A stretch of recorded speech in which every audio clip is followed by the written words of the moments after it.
Hey everybody, DeathsStalker here. So as you know, this winter I'm going to be doing a whole bunch of upgrades on my RC51, and I noticed from my previous videos I've had a few questions about some of the tools I'm using, so I thought before I start this year's upgrades I would sort of run you through my toolbox. So actually it's correct that that's actually toolboxes, because I actually have two there, and down here is another box, but that basically has drills and grinders, so we're not going to bother with that. And these are the tools I've been using for almost 40 years working on motorcycles. So don't freak out because it looks like I've got $1 billion worth of tools. Most of these things were purchased back in the 80s when I was racing and I could get good deals on stuff. And after I stopped racing, I basically just bought things as I needed them, as opposed to like running out and buying the complete set of stuff. And the other thing I want to talk about is the difference between professional grade tools and home use tools. Professional grade tools on average cost between 5 to 10 times what the price would be for like a tool you could purchase in like your local home center. Now, professional grade tools are made to higher tolerances and standards, generally have a lifetime warranty depending on who is the manufacturer of them. But unless you're actually in the business, buying a middle tier, good quality wrench, the difference between that and a high end like a snap-on wrench, I couldn't really tell the difference. Maybe professionals could. It's like guys who buy a $2,000 Stratocaster versus the $500 Epiphone I have. Like, to me, they're about the same, but a professional can tell the difference.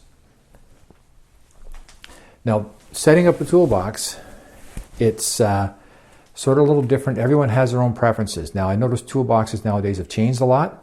So the type I'm using right now, I don't even see them being sold anymore. So I guess I'm a dinosaur. But the first thing I'm going to point out is I'm actually left-handed here. I'll just move this over here so you can see it a little bit better. So for example, all my screwdrivers are in these drawers. So I purposely have it set up so that I can pull a drawer open with my right hand and with my left hand reach in and grab whichever screwdriver I want. Now, screwdrivers are a personal preference. There's nothing much difference on them other than the fact that some are more expensive. It's whatever happens to work for you at your price range. As long as the screwdrivers are actually good quality, it's nothing much to worry about. The really cheap, if it's really cheap, it's probably not going to be good. Now, of course, the first thing is the sockets. These are all the sockets that I use for, excuse that, it's metal, for working on the bikes. Now, this has got imperial and metric, because when I was started racing, there was still machinery that had imperial sockets on them. In fact, my truck was a combination of both, which made it a pain to work on. These are actually Sears brand. Sears, of course, doesn't exist anymore because they went bankrupt. I think the Sears tools are still being made, but they're now just being sold as a separate item and being sold by other stores. And what I like to get are the 6-point sockets, simply because you have less likely a chance of having the nut being stripped out if things slip. Now, this is a imperial one. That's a 12-point, so it's grabbing it on the corners of the nut or bolt, and with those you actually can have a chance of stripping out a nut. So I tend to prefer the six points, but it's a personal choice. So the next thing is you have all these different drawers. Have hammers. These are called club hammers. They're small but heavy. They also have brass hammers, which, if you don't want to damage something you're hitting, like if you're hitting something that's metal, like a soft steel, and you don't want to leave dents in it, you can use a brass hammer. The brass will take the dent, not the steel. And there's soft hammers, the typical rubber mallet. And then there's what's called a soft blow hammer, which I tend to use a lot on a motorcycle because you don't want to damage the aluminum. And ball peen hammers, which have all kinds of them. Now over here, air pressure gauges. This is actually an air pressure gauge I used for racing, and it was very expensive back in the 80s. It cost me over $100. And believe it or not, these things actually can be calibrated. And I used to get them calibrated a couple times a season by at the Michelin guys because they were at the races. The cheap ones are not very good. If you ever show up with a pencil one, do I have the pencil one in here? Of course not. The ones that look like a little pencil. If you show that to the Michelin guys, they would just take it and throw it away and give you an expensive one, because that's how accurate they thought they were. Gauges. Feeler gauges, these are what you use for checking your valves, or in this particular set here is for spark plugs. Spark plugs back in the 80s were actually pretty out of spec, so usually when you got a brand new spark plug, you had to gap it. Those are torque screws drivers, which you might use those for cars. Pliers, you can never have enough. Wire cutters, needle nose pliers, kind of weird pliers.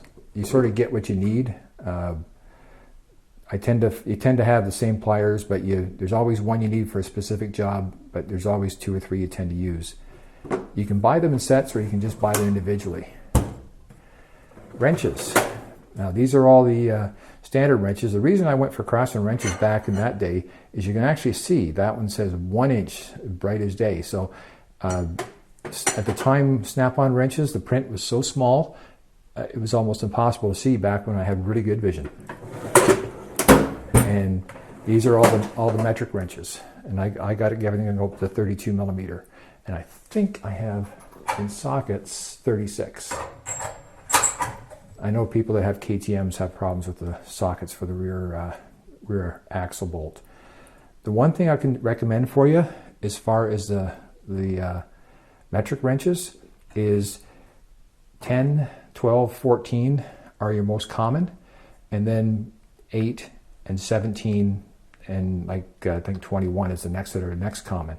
But what I did was I bought extra 8 millimeters, 10s, 12 and 14 millimeters, because when you're working on something and you can't find your 14 millimeter wrench and you spend half an hour trying to figure out where you put it, just come to the box and just grab one of these.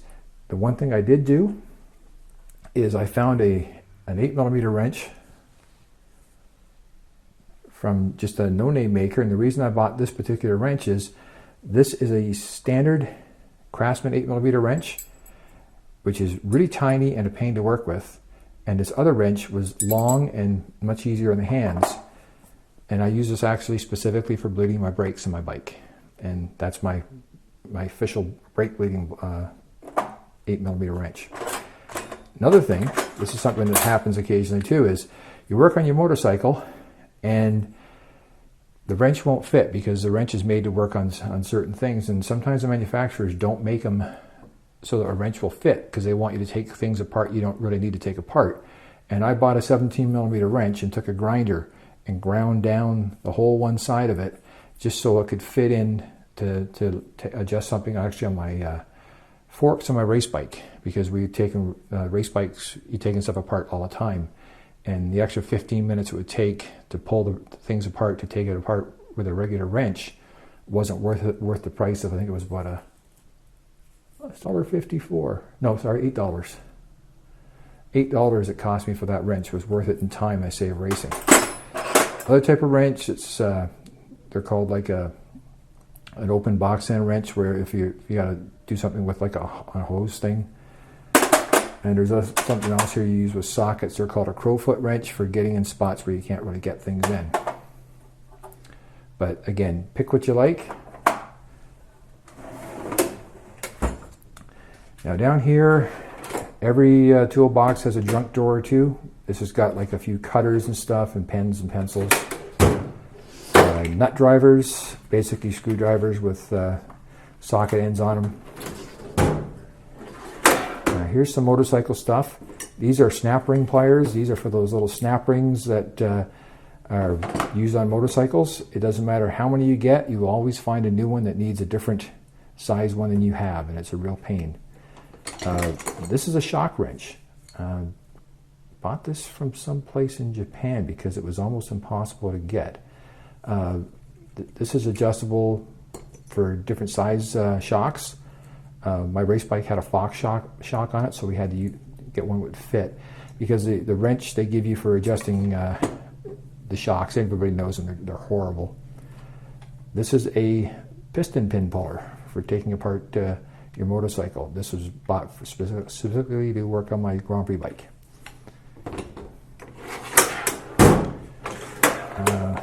Safety wire pliers, chain breaker. This is what they call a spring puller. This is a piece of coat hanger, a metal coat hanger that you would use to hang your coat up in your house. Just been bent around to a little ring. This is a spring plier where you will not lose your knuckles, because when the spring slips off of this thing, your hand goes flying. Hurts a lot. Picks, dental picks, all sorts of things like that. You use those for getting around all kinds of weird things on motorcycles.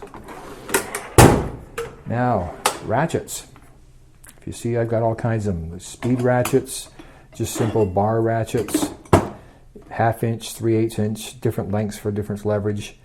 Now, there's two things I did get which was not available when I was racing, and that is a Shoie ratchet. As silly as it seems, when you get something you have to loosen it off, it's a tight place where you can't really get a full swing. This thing is a godsend. To give you an idea of what we used to do when I was racing, you would buy a ratchet like that, put it in a hacksaw or a cutter, and just cut the end off it and round it. And there was a lot of full-size ratchets that were, butchered to make these things, and the manufacturers finally said, you know what, we should make those. Other thing is a thumb ratchet. And basically what this is if you got something you can get it loose, but you can't get it off, you use this. You just snap this in and you just use your fingers to loosen it off or tighten things up. And they make them for all different sizes. They're awesome to have.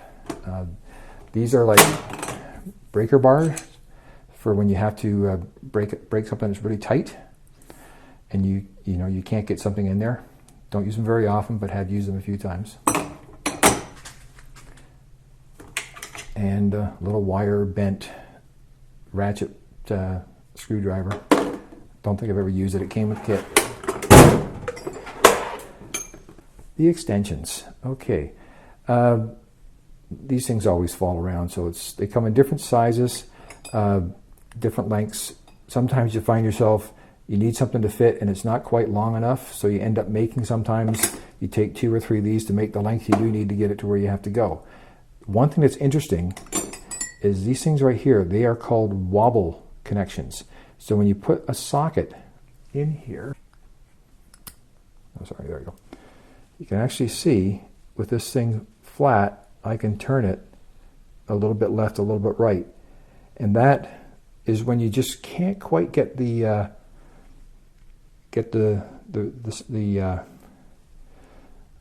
socket head on it. Now the other way to get around it are these swivel connectors, which are just basically like a joint which would let you almost change 90 degrees to loosen something off. Again, not something you use a lot, but it's something that you can look at.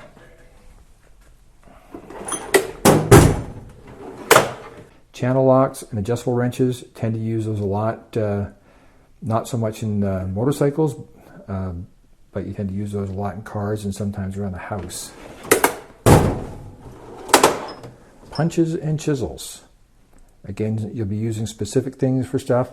Small chisels and punches. A lot of times what you use a chisel for on a motorcycle is if you have a bolt that won't come off and it's sort of rusted, what you'll do is you hit a chisel to put especially if it's been rounded, you'll use a chisel to put a cut in it. And with that cut in it, you can then hit a punch on it and start spinning it off. It's also required to have a lot of cursing and swearing at the time when you're doing that. Assorted specialty screwdrivers. The oil filter wrench that actually works on an RC51. This one here does not, and it works on my old bike. And you think you have something, and then you find out it doesn't work on the new one. Chain cleaner. Compression tester, Popovich guns, just typical stuff you get. Soldering iron, propane torch for soldering, hacksaw, torque wrench, brake bleed kit, and this particular item is my clutch basket holder that you use to tighten the clutch basket up on a Honda motorcycle. And I lost a race because I didn't have that tool when I had to rebuild my bike on the track. This is a bead breaker for changing your tires. And it's nice and compact. And these are proper tire irons for changing tires.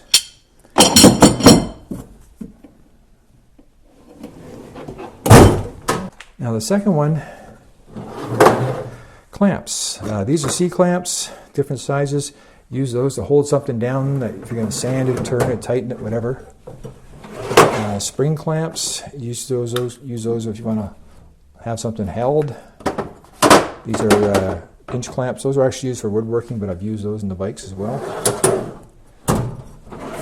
Vice grips. You can never have enough of them. Not necessarily for motorcycles. Files. All kinds of them, different sizes and whatnot. The small ones, like this stuff here, are the things that tend to be used in my bike. Sometimes it's not so much the metal parts, it's sometimes plastic. These needle files, bought that kit especially to work on the porting on my Grand Prix bike, just for cleaning up stuff that you couldn't get with a Dremel tool. So I've had those for like 30-some years and still use them from time to time. Extractors. The reason erasers are on the end of pencils. Tap and dies. I got two sets because even though they're both identical, one set works better than the other. Easy outs, helicoils, weird things that say will help you pull out a bent or wrecked bolt. Impact driver.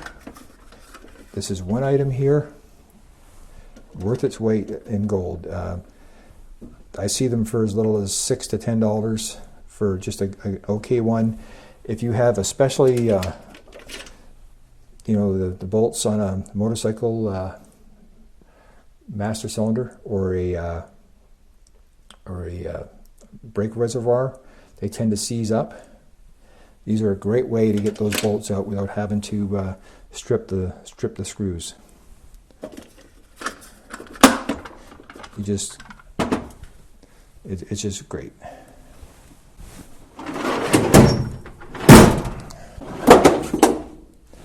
Impact guns, basically for things that don't want to come apart. The classic, of course, is your wheel nuts on your car. Pullers, bearing separators. This is when I used to work on two-stroke engines. A smaller version of it for tiny little bearings. You'd be surprised how many small bearings are on bikes. Pullers, these are more automotive. This particular puller is to pull what would be the stator on the crank of a race bike. You just have to use the right threads, and all you do is you just tighten it down and you just smack it with a soft hammer and it breaks it free because it's a friction fit. Electronic stuff, which basically testers and zip ties and wire. Electric impact gun. Timing light, which I haven't used for 30 some odd years. Air tools, air chisel. Had to use that one time on my truck to get a oil filter off. That was a fun job. Air ratchet. Blow off tool for cleaning stuff off. Measuring tools. When you're working on two-strokes, you need micrometers, dial gauges, verniers, all kinds of stuff. Just some more, actually more drafting stuff. Some manuals. Sand or garnet paper, people call it. This is for polishing things that have burrs and stuff on it. You use that a lot on the pistons on two-strokes. And metal shears for trimming pieces of aluminum and lightweight steel.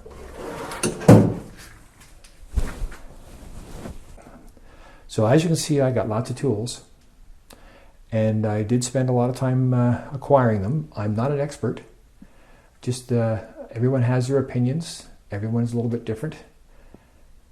If you're more interested in working on motorcycles, there's a good guy in I think he's in Las Vegas called the Motorcycle Boss. I'll put a link to his description there. He does an excellent job talking about all the motorcycle stuff, and he is actually a licensed mechanic.